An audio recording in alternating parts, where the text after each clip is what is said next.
Bienvenue à votre émission Décryptage. Vous savez, lorsqu'on parle de décryptage, eh bien, c'est parfois des sketchs que nous suivons et après nous revenons en studio pour vous faire le décryptage de ces sketchs-là à la lumière de la parole de Dieu. Mais décryptage, ce n'est pas que des sketchs que nous décryptons. Parfois, c'est aussi la parole de Dieu que nous sondons, que nous scrutons véritablement. Alors aujourd'hui, nous allons écouter une petite exhortation qui est intitulée « La restauration spirituelle par la repentance authentique ».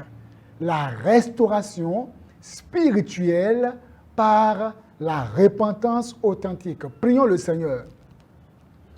Notre Père et notre Dieu, nous voulons sincèrement te dire merci. Nous te prions, Père éternel, de te révéler à nous par ta parole.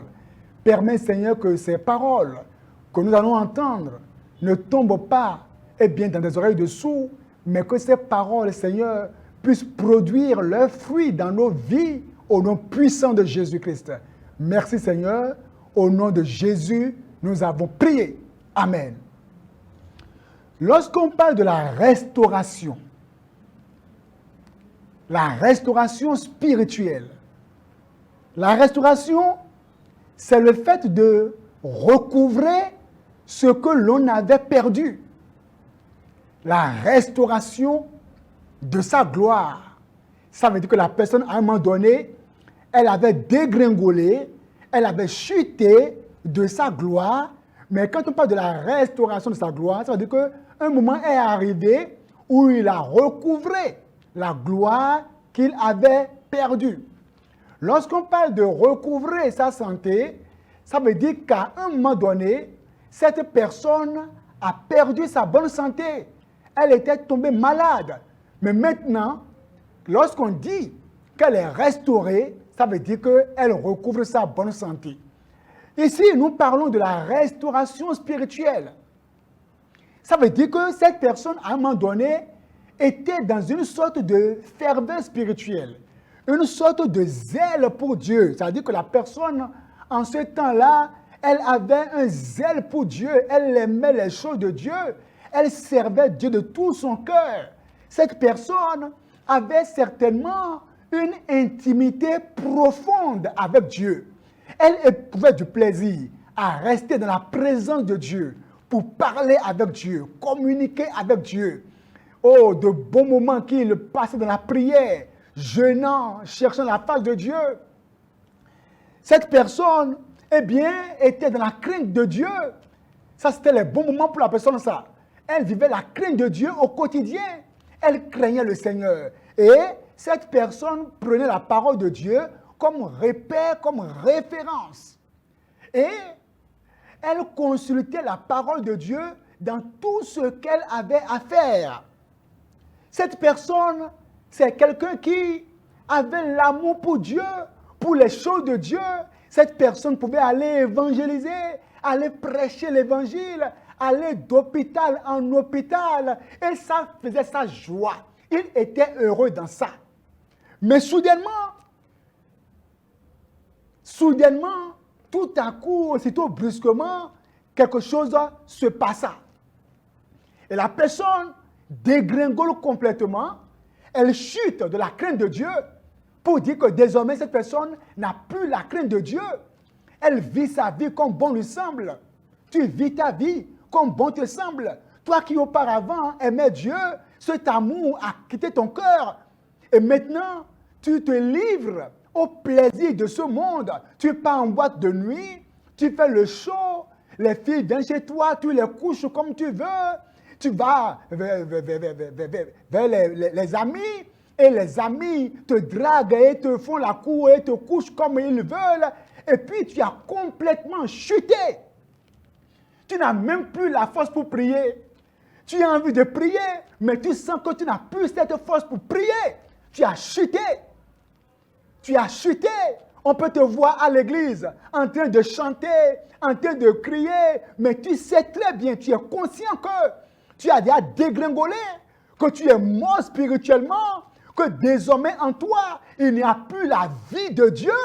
Tout ce qui reste maintenant, c'est l'apparence. Et sache une chose, tu peux tromper ton père, tu peux tromper ta mère, tu peux tromper ton pasteur, mais il y a 3 personnes dans ce monde que tu ne peux pas tromper. Numéro 1, c'est toi-même. Tu sais ce que tu es. La vie que tu mènes en secret, tu le sais. Tu sais très bien que tu as déjà chuté. Il y en a qui ont chuté, mais qui n'ont pas le courage de le dire. Il y en a qui ont chuté, mais qui ont honte de l'affirmer. Il y a des pasteurs qui ont chuté, qui ont commis l'adultère avec les femmes d'autrui.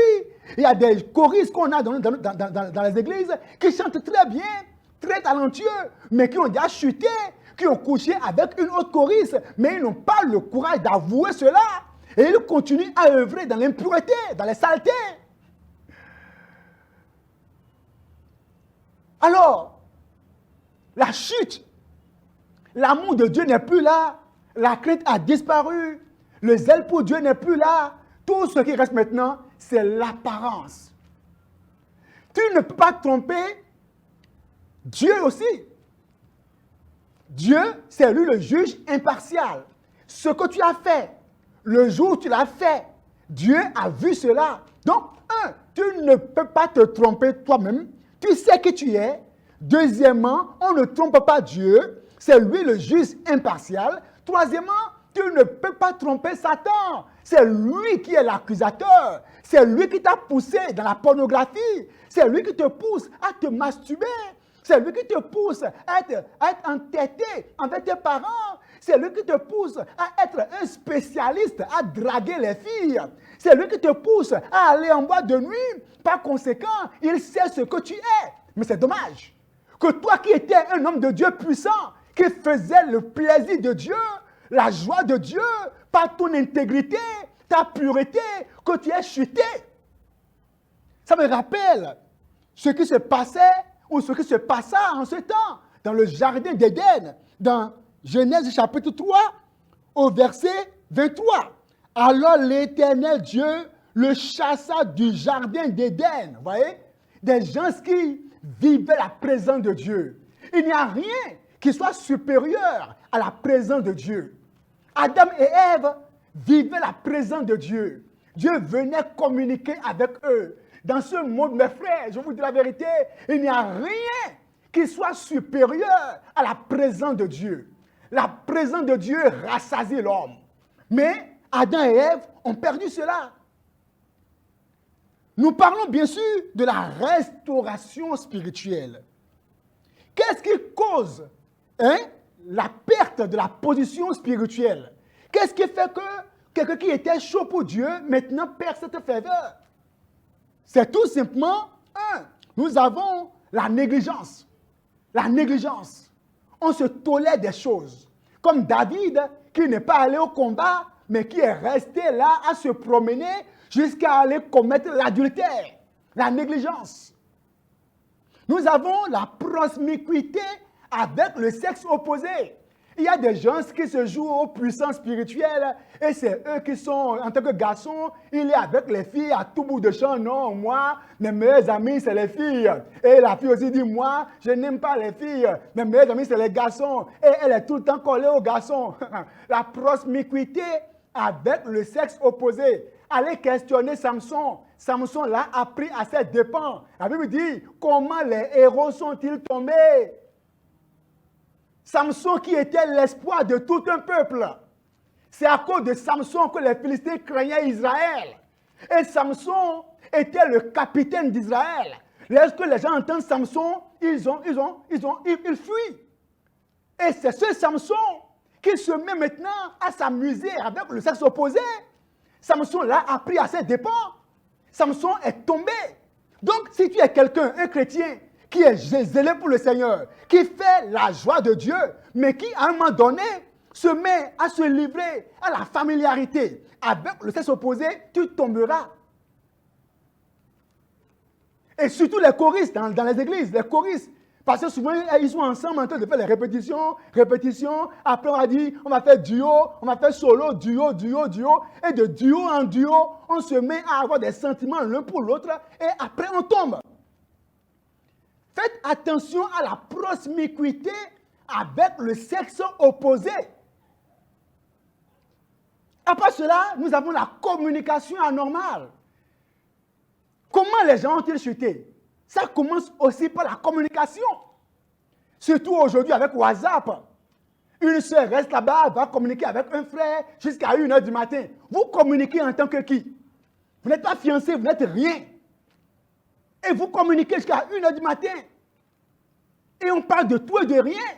Toi qui es un héros pour Dieu, toi qui enseignes à l'église, toi qui prêches l'évangile, toi que Dieu veut utiliser puissamment, tu t'amuses comme ça par la communication. C'est ça ce qui est arrivé à Ève. Quand Ève s'est mise à communiquer avec le serpent ne badine pas. Satan ne s'amuse pas. Il n'y a que les chrétiens qui s'amusent. Satan ne badine pas. Il sait d'où il est tombé. Il a une vision. Dieu ne s'amuse pas. Satan ne s'amuse pas. Ce sont des chrétiens qui s'amusent. Et lorsque Ève s'est mise à communiquer avec le serpent lui a montré le fruit. Le serpent a zoomé le fruit pour dire non, regarde bien le fruit. Lorsqu'on se met à communiquer avec le péché, d'accord, eh bien, on voit le péché autrement. Elle a regardé le fruit et elle dit que ce fruit-là est digne d'ouvrir l'intelligence. Même si tu vois un garçon qui auparavant ne te plaisait pas, à force de le voir, de le regarder, tu vas voir qu'il est un beau gars et les sentiments vont naître. La communication peut engendrer les sentiments. La communication peut être la source de la chute. Et aujourd'hui, nombreux ont chuté par la communication. Tout le temps sur WhatsApp, et on communique, coucou, bonjour, comment tu vas vraiment? Chez moi, ici, là, il pleut. Et on parle de tout et de rien. C'est comme ça que la chute vient. Autre chose, ce sont les soucis de ce monde. Et il y en a qui ont chuté, qui n'arrivent plus à prier, qui n'arrivent plus à rester dans la présence de Dieu, qui ne prêchent plus l'évangile parce qu'ils ont eu des difficultés, des épreuves énormes et par conséquent, ils ont fait naufrage par rapport à la foi. Ma prière pour toi est qu'aujourd'hui, tu recouvres la restauration spirituelle. Quelles sont les conséquences lorsque l'on perd la présence de Dieu? Les conséquences lorsqu'on quitte la présence de Dieu. Toi qui étais une personne qui faisait la fierté de Dieu, lorsque tu chutes, qu'est-ce qui se passe? Tu vas perdre la joie.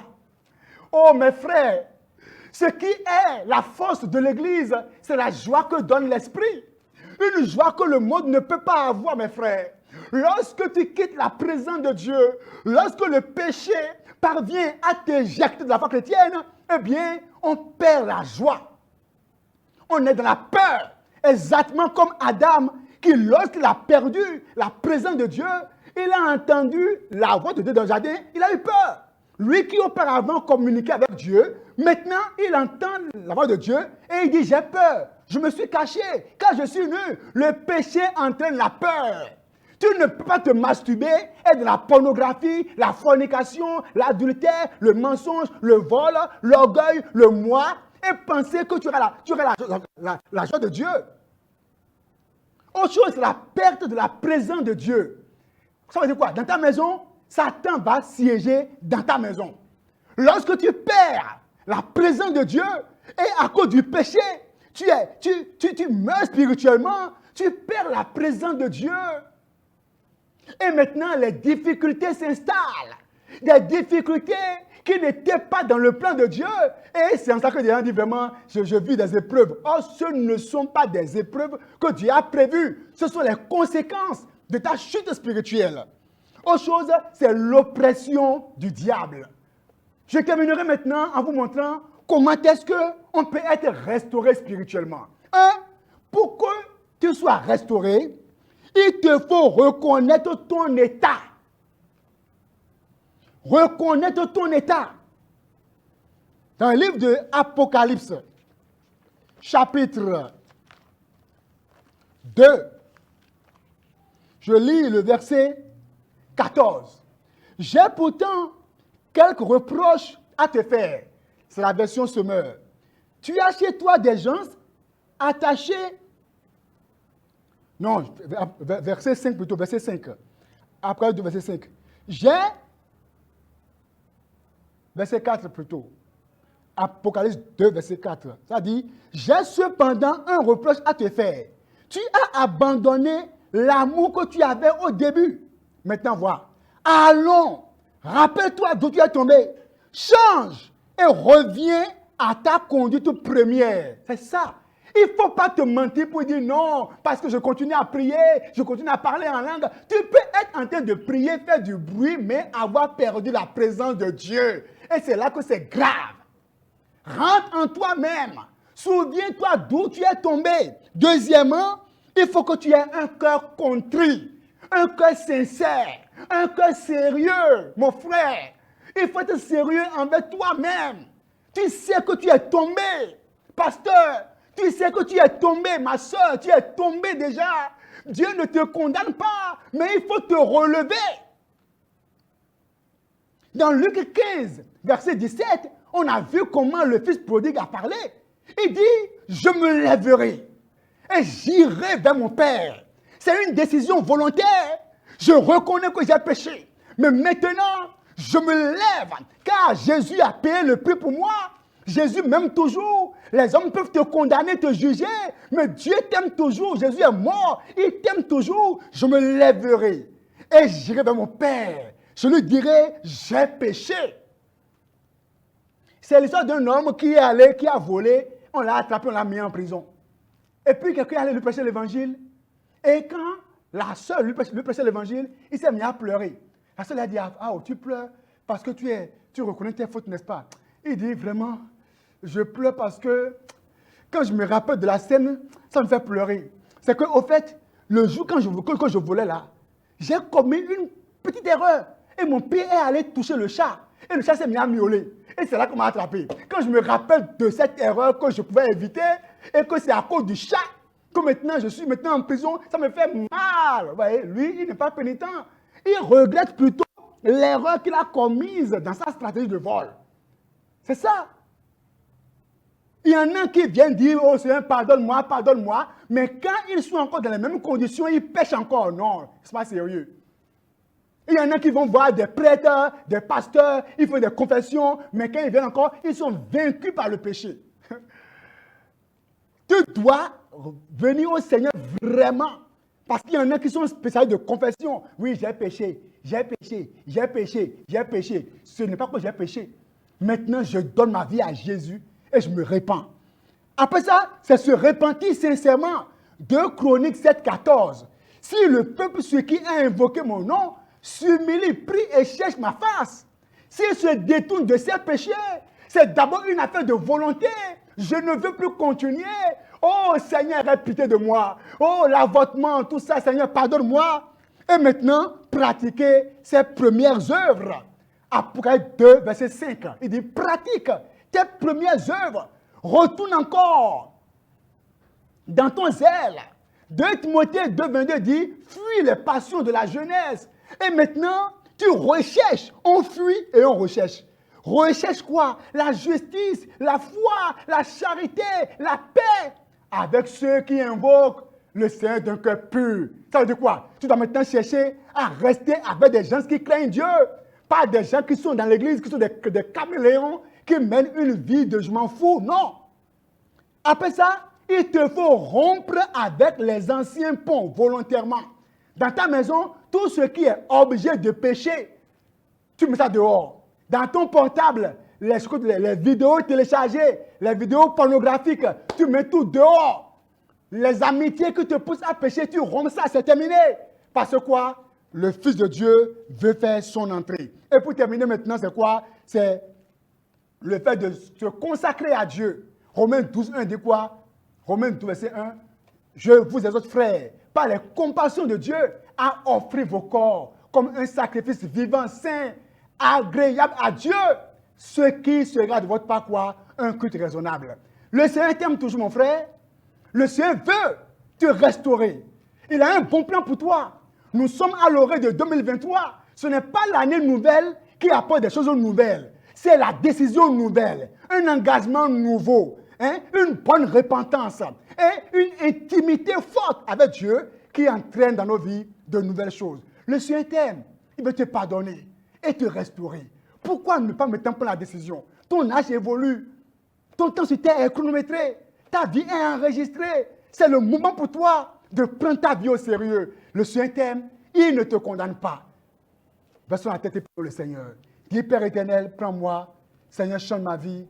Seigneur, reste ma vie. Seigneur, reste moi maintenant. Et qu'à partir d'aujourd'hui, ma vie puisse te plaire. Je reviens encore dans le royaume pour encore pratiquer mes anciennes œuvres. Merci Seigneur. Au nom de Jésus. Amen.